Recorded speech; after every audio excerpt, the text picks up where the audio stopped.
Olá, seja bem-vindo a mais uma aula do Vem Segue-me da Escola Dominical.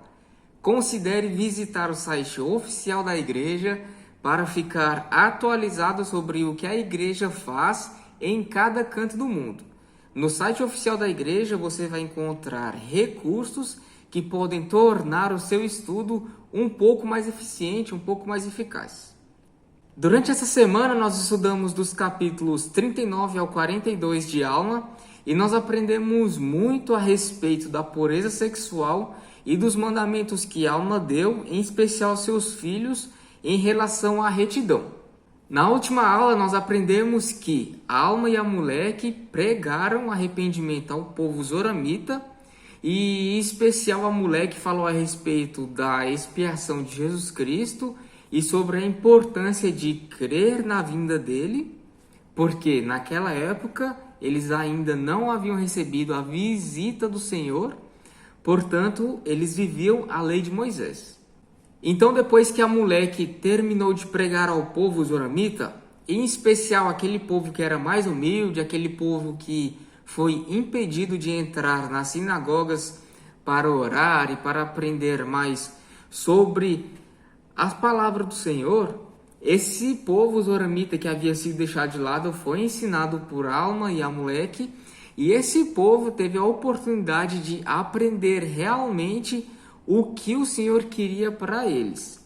Nós aprendemos que o povo zoramita era um povo apóstata, eles acreditavam e confiavam muito mais em si mesmos do que nas tradições, nos ensinamentos que vinham dos seus antepassados.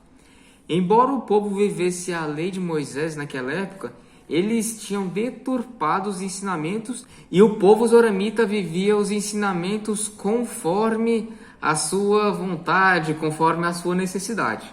Então Alma e Amuleque explicaram para eles basicamente que eles não deveriam se afligir porque eles não precisavam exatamente de um local físico para adorar a Deus, para orar a Deus, e que eles deveriam obedecer à lei que havia sido dada a eles por meio dos seus antepassados. Então, depois que Amuleque terminou de pregar aquele povo, eles saíram em direção a uma terra chamada Gerson, também com o propósito de ensinar e pregar a palavra do Senhor.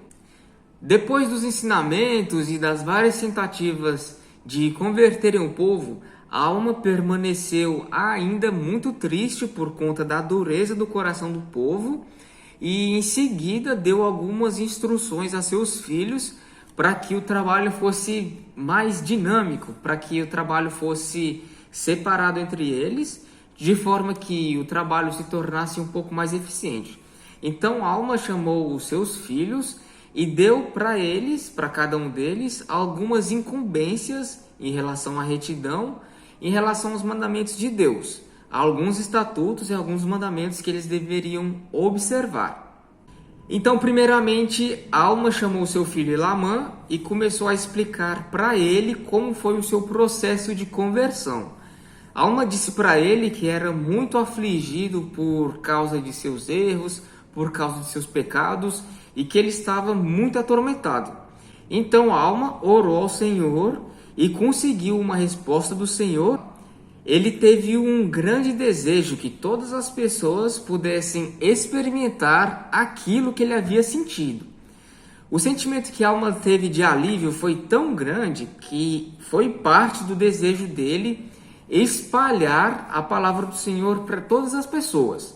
Ele queria que as pessoas tivessem o mesmo sabor, o mesmo sentimento que ele teve ao ser liberto das suas tormentas e das suas aflições. Em seguida, Alma ensinou para o seu filho Elamã que ele deveria obedecer os mandamentos do Senhor, porque se ele assim o fizesse, ele seria próspero na terra. E depois, Alma deu uma incumbência para o seu filho Elamã, que era de guardar os registros que haviam sido confiados a ele, que são os registros das placas de latão que nós aprendemos lá no começo do ano. Então esses registros eles continham as escrituras sagradas e continham a genealogia do seu povo. Então era muito importante que Elamã pudesse ter esses registros, guardá-los e continuar a manter esses registros. Nós vamos aprender algumas aulas mais para frente a respeito desses registros e o que Elamã fez com eles.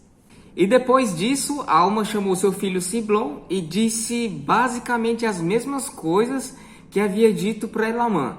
Só que ele disse que ficou muito contente com Siblom por conta da sua pregação e por conta da sua diligência em obedecer os mandamentos de Deus, e disse que ele deveria continuar a fazer isso porque ele continuaria a ser próspero. E Alma aconselhou seu filho Siblom que ele deveria se manter humilde, não deveria se vangloriar da sua própria sabedoria, isso porque ele havia sido próspero, porque ele havia prosperado na sua missão e muitos haviam sido levados a conhecer a palavra do Senhor por causa da sua pregação.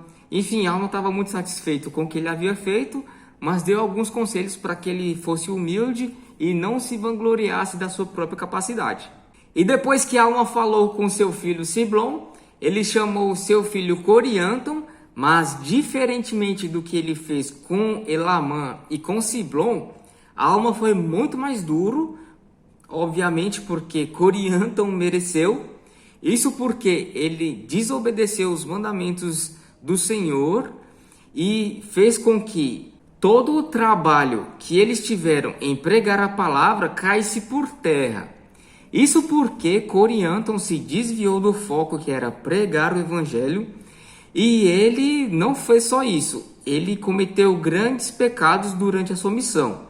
Alma ficou muito aflito porque Corianton se desviou do foco que era pregar o evangelho para o povo, e ao invés disso vangloriou-se da sua própria força, da sua própria sabedoria. E não foi só isso, ele cometeu um grande pecado. Ele conheceu uma meretriz, foi atrás dela e cometeu um pecado sexual. Por conta disso, Alma ficou muito aflito e foi um pouco mais duro com Corianton. Disse para ele que ele deveria se arrepender dos seus erros, que ele deveria voltar ao ministério, mas que não seria simples. O trabalho que eles tiveram de converter o povo foi um trabalho duro, um trabalho que exigiu muito esforço, muito empenho deles. Infelizmente, Corianton se desviou do foco que era pregar o evangelho, foi atrás de uma meretriz e cometeu um pecado com ela. Alma continuou a ensinar Corianton a respeito da importância de focar na missão, com o propósito que aquelas pessoas fossem convertidas, porque o valor de uma alma é muito grande à vista do Senhor. E a respeito do nosso valor para com o Senhor, veja o que o presidente Brigham Young ensinou. O menor e mais inferior de todos os espíritos que vivem sobre a terra hoje vale mais que muitos mundos. Alguns erros fazem com que nos afastemos muito mais do Espírito do Senhor do que outros. Mas o que nós aprendemos com o profeta Brigham Young é que todos nós temos valor perante o Senhor. E o fato de cometer um pecado não nos faz perder o valor. Faz com que nos tornemos indignos de estar na sua presença, mas nunca de perdermos o nosso valor. Então, todas as vezes que nos sentirmos desanimados e entristecidos com erros que cometemos, devemos parar e lembrar que o Senhor nos valoriza e nos ama. Ele de fato odeia o pecado, mas ele ama o pecador. Como parte desse ensinamento, é muito importante que nós tenhamos em mente que o processo de arrependimento é possível hoje, muito mais facilmente, graças à expiação do nosso Salvador Jesus Cristo. Algo fantástico que nós aprendemos com o livro de Mormon, em especial no capítulo 40, enquanto Alma continua a ensinar seu filho Corianton, é a respeito da ressurreição. Alma deixou claro que, depois que Cristo viesse e ressuscitasse, todas as pessoas ressuscitariam. Não importam se as pessoas sejam boas ou más, se elas fizeram escolhas certas ou erradas na terra. Todas as pessoas serão ressuscitadas. E isso para que elas possam receber um corpo perfeito, para que elas possam ser julgadas perante Deus conforme as suas obras aqui na terra. E esse capítulo 40 é maravilhoso porque ele constrói e nos edifica a respeito dessa doutrina da ressurreição, algo que ficou um pouco perdido ou um pouco sem explicação enquanto nós lemos o Novo Testamento. O capítulo 40 deixa claro coisas a respeito da ressurreição e de que o processo de ressurreição independe das nossas atitudes aqui na terra. Todas as pessoas ressuscitarão. E o propósito dos ensinamentos de Alma a respeito da ressurreição foi ensinar a seu filho que as pessoas que se mantiverem corretas e que fizerem o que foi exigido delas aqui na terra, elas serão ressuscitadas para a glória do Senhor. Aquelas que, por outro lado, cometeram os erros e escolheram não obedecer aos mandamentos de Deus, elas serão ressuscitadas, mas para condenação. Ou seja, elas não receberão a mesma recompensa do que aquelas pessoas que escolheram acreditar no Senhor e que escolheram viver os seus mandamentos. He hath said that no unclean thing can inherit the kingdom of heaven. Therefore, how can ye be saved except ye inherit the kingdom of heaven? Therefore, ye cannot be saved in your sins. The Son of God shall come into the world to redeem his people, and he shall take upon him the transgressions of those who believe on his name. And these are they that shall have eternal life, and salvation cometh to none else. Therefore the wicked remain as though there had been no redemption made, except it be the loosing of the bands of death. For behold, the day cometh that all shall rise from the dead and stand before God, and be judged according to their works. The death of Christ shall loose the bands of death, that all shall be raised from death. The spirit and the body shall be reunited again in its perfect form. Both limb and joint shall be restored to its proper frame, even as we now are at this time. And we shall be brought to stand before God, knowing even as we know now, and have a bright recollection of all our guilt. This restoration shall come to all, both old and young, both bond and free, both male and female, both the wicked and the righteous, and even there shall not so much as a hair of their heads be lost. But everything shall be restored to its perfect frame. And they shall be brought before the bar of Christ the Son, and God the Father and the Holy Spirit, which is one eternal God, to be judged according to their works, whether they be good or whether they be evil. This mortal body is raised to an immortal body, that is from death, even from the first death unto life, that they can die no more. Their spirits uniting with their body is never to be divided, thus the whole becoming spiritual and immortal, that they can no more see corruption. E os ensinamentos de Alma são tão claros que nos possibilitam tirar totalmente da nossa mente uma ideia errônea que muitas pessoas têm de culpar nossos pais, Adão e Eva, por terem cometido pecado lá atrás. Muitas pessoas usam nossos pais Adão e Eva como errados na história, como se eles tivessem cometido um erro e que por causa do erro deles nós temos que pagar hoje. Na verdade, a Alma deixou bem claro que isso é uma inverdade.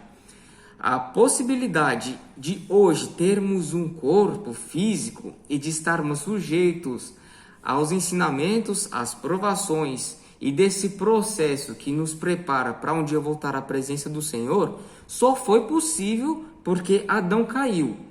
Se Adão não tivesse cometido aquela transgressão, se ele não tivesse caído, desobedecido uma lei do Senhor, nós não existiríamos hoje.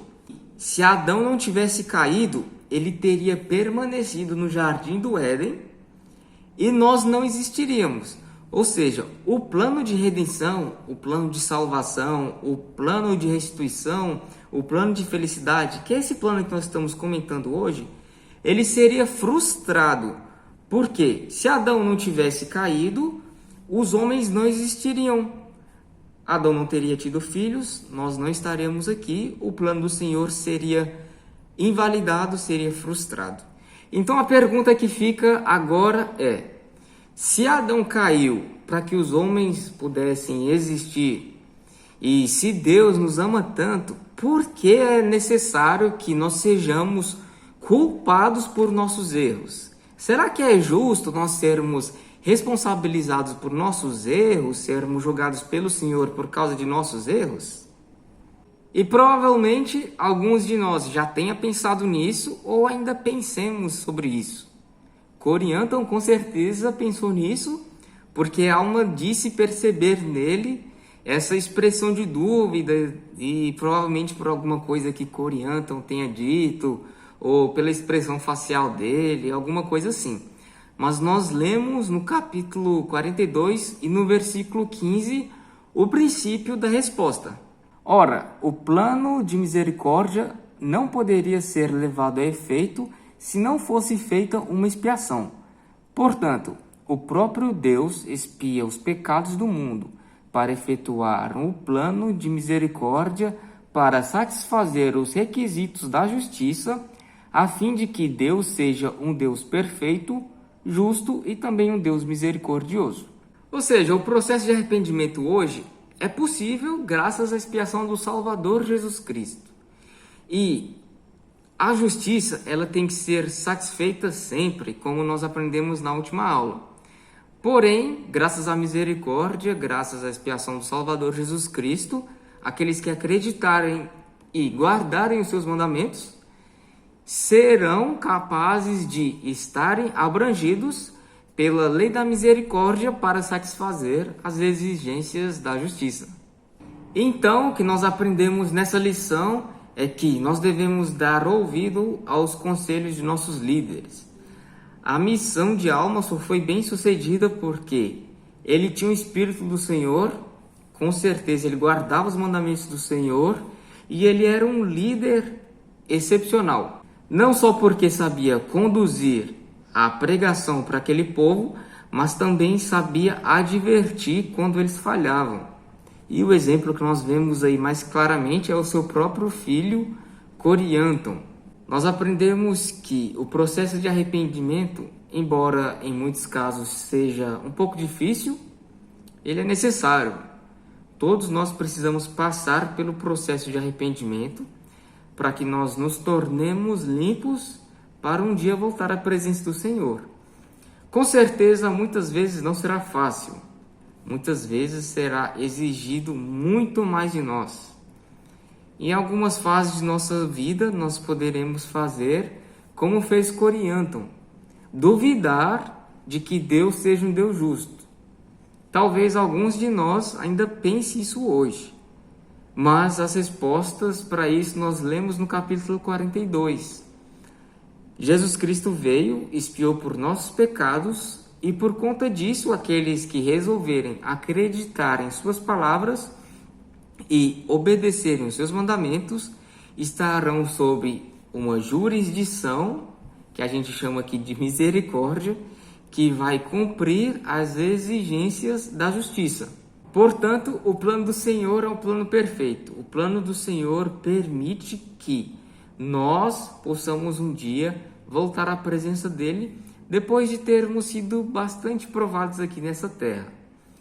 Alguns de nós têm doenças incuráveis, alguns de nós têm problemas familiares, alguns de nós podem ter problemas com vícios, e não importa qual seja a nossa dificuldade, todas elas são conhecidas pelo Senhor, por nosso Salvador Jesus Cristo. E com certeza é nele que nós podemos encontrar forças para sobrepujar esses desafios. E eu presto meu testemunho a respeito disso. Eu sei que Deus vive, enviou o seu próprio Filho para que morresse para pagar por nossos pecados, e hoje é preciso que apenas nos arrependamos de nossos erros para que a misericórdia e a expiação do Salvador seja válida em nossa vida.